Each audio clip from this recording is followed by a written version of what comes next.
आगामी त्योहारों के मद्देनजर शिवपुरी जिले के पिछोर थाना पुलिस ने सुरक्षा व्यवस्था की तैयारियां पुख्ता करने के लिए मॉक ड्रिल की। मॉक ड्रिल का नेतृत्व एसडीएम देवेंद्र सिंह कुशवाहा ने किया। मॉक ड्रिल में पुलिस अधिकारी कर्मचारियों ने दंगों की स्थिति से निपटने का अलग अलग विधि से अभ्यास किया। एसडीओपी की देखरेख में दंगा नियंत्रण हेतु अभ्यास किया गया। मॉक ड्रिल में पुलिसकर्मी दो गुटों में बंट गए। एक दंगा करने वाला और दूसरी तरफ पुलिसकर्मी थे। इस दौरान पुलिस ने लाठीचार्ज और आंसू गैस के गोले छोड़े। इस दौरान पिछोर थाना प्रभारी, खनिया थाना प्रभारी, बामोर थाना प्रभारी समेत पुलिसकर्मी मौजूद रहे। पिछोर से अनिल भदौरिया की रिपोर्ट।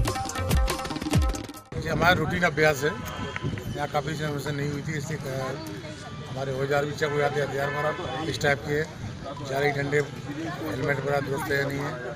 और हमारा इसमें कितनी जल्दी इकट्ठा होता है सूचना पे, इस तरह के अभ्यास चलता रहता है। अभ्यास किया गया है।